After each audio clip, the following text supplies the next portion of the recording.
sports is rarer still. I can communicate with James without even talking.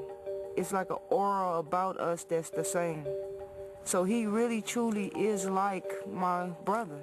Me being around people want the best out of you, them the people that I want to be around, so that's what drove me to him. For both James Kirkland and Ann Wolf, separate arduous journeys have brought each of them here, 45 miles outside of Austin, Texas. But when you're out here, you get dirt in your teeth, you smell cow crap. Whatever I do is going to be hard because I had a hard life, and that's how I've been successful.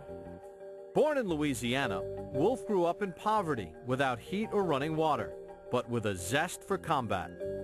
But I knew I was good at fighting since I can remember walking, talking, and moving. I thought all problems could be solved by fighting. For Kirkland, meanwhile, growing up without a father on the rough streets of Austin was an open invitation to trouble. You know, I was one of the baddest kids. I like to get into stuff. I had a lot of bad experience with people and violence and stuff like that. So meeting Pops and me going to the gym, doing things like that, it kept me on the right path. Pops is Donald Billingsley, a local boxing coach who first brought James into the gym at the age of 6. I said, well, can you box? He said, no, sir, I can't box, but I can fight. And basically told me he'll give me $5 to basically spar, really fight a kid in the ring with gloves and stuff on. You know, I'll fight whoever you want for $5, you know. As James was entering the ring for the first time as a child, back in Louisiana, Wolf's life was about to change forever.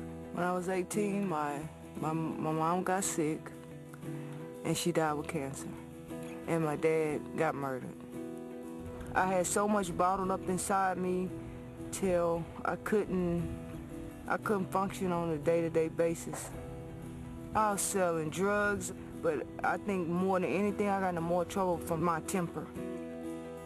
That temper and a nomadic existence led Wolf to a brief stint behind bars. Eventually, she ended up homeless, living under this tree in Austin, Texas. The tree used to hang all the way down where it's like a little house up under there. And I used to go up under there, chill out. It wasn't bad. A lot of people think because you're homeless, you just crazy or you don't have no sense. I just fell on hard times once my parents died. I just didn't have no money. I ain't had shit. And if I would have went back home, I would have ended up dead. I wouldn't be Ann Wolf right now. I'd just be, I wouldn't be. She would soon find herself in an emergency room watching a women's boxing match, which would give her a much-needed inspiration. So I was like, shit, I'll fight if they pay you and you can fight. Shit, I'll fight a girl? Oh, man. So that's when I went look for Pops. She was a very angry person. I tell her all the time, she had demons in her. And she just thought the whole world was against her. Pops was able to calm Wolf's inner demons and help transform her into perhaps the most decorated female fighter of all time, with titles in 4 different weight classes. While not officially retired, the 38-year-old Wolf has taken to training men, and her star pupil has never thought twice about having a female trainer. We really didn't look at boy and girl. We look at the work ethics. You know, she got the same ability. She can do the same thing I can do. Why can't she train me? She knows what a person does wrong the same way as a man can say, oh, yeah, man, look, you need to use that jab. Tuck them elbows in. The body is what's going to fuck him up. Kirkland's success and exciting knockout style, along with Wolf's much publicized training methods, has made them one of the sport's most intriguing boxer-trainer duos. You wake up in the morning, you know everything's going to be hard. From shoveling a tire across a field, This shit is hard. That tire weighs 75 pounds. to hitting a heavy bag on a moving truck, to an evening aerobics class. And the stuff that you do with Ann Wolf is nothing going to be fun. You know, it's rough, it's old school. A lot of trainers try to push the body. I try to push the soul. I try to push the heart. And that's why I like James, because he allowed me to push him to the edge. Continued success would make Wolf the first woman to train a man to a title, But for these kindred spirits, the connection already goes beyond what any belt could offer. We so much alike. I mean, we so much alike. I see my carbon copy almost. Some of the stuff that he doing, I did the same stuff he done. I mean, it's almost like I see myself in James all over again. It truly is an amazing story. If you'd like to learn more about James Kirkland, go to HBO.com and check out Ring Life. Lennox, they've come from the same place. They've come from the same despair. They have that bond. They have that trust. As a former undisputed heavyweight champion of the world, how important is it to have that kind of trust with your trainer, the one person that can guide you through the toughest waters? Well, you have to remember, you know, your trainer goes to the gym with you every day, so he's working with you every day, so you get used to him. Plus, he's giving you information that you need, so every time you come back to the corner, you're listening to him, you're catching on his each word because he's the one that's telling you what to do. So you have to be able to trust him, and you live with him, you eat with him, so the bond between trainer and athlete is deep. It's very deep. And obviously, and very important. And obviously, Ann obviously works with James Kirkland as well as far as doing a lot of the things that he does outside of the ring. We'll see if that pays off tonight in their toughest test against Joel Julio.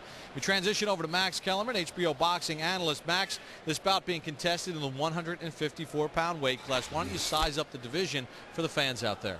Sure. Well, maybe the most exciting guy in the division is James Kirkland. And in terms of hardcore boxing circles, a lot of people in the game like Julio to beat him tonight. This is considered a potential fight of the year. Zernick is probably the best of the belt holders. Vernon Forrest, once upon a time among the very best fighters in boxing, still quite good, but considered past his prime. Daniel Santos, a very good veteran, been around for years. On the bottom there, you see the real stars of the division. Sergio Martinez is just about to make a move, it seems, on those pound-for-pound lists. He's really sizzling at 154 pounds. He's 33 years old, so he's an advanced pro already, obviously. Paul Williams, the most avoided fighter in boxing, ducked from welterweight through middleweight, also maybe already one of the best pound-for-pound fighters in boxing. He holds a win over Antonio Margarito. And here we see the prospects. Kirkland and Julio get it on tonight. Julio was considered the best prospect in this division a couple of years ago. Probably a more well-rounded fighter now. And Alfredo Angulo, who's appeared several times already on HBO's Boxing After Dark, is an excellent pressure fighter. All three of these guys bring it. Kirkland and Julio in a matter of moments. And this is a very important night for Julio because he's coming off a loss against Zurich back in November in Germany. He can ill afford in this division to lose 2 in a row. Let's take a look at the tail of the tape for tonight's main event between James Kirkland and Joel Julio. Both fighters at 24 years of age. Slight height advantage for Julio. Kirkland weighed in at 153 pounds, Julio 154. You see that Kirkland on our unofficial scales rehydrated to 166 pounds. Julio packing on 13 pounds of his own to 167. Time for the rules once again with our unofficial ringside scorer, Harold Letterman. The James Kirkland-Joel Julio fight is scheduled for 10 rounds, non-title, using the rules of the California State Athletic Commission. There is no 3 knockdown rule. The doctor or the referee can stop the fight. A case occurs caused by an accidental headbutt. We go to the scorecards after 4 rounds have been completed, and you cannot be saved by the bell in any round, including the 10th and final round. Bob!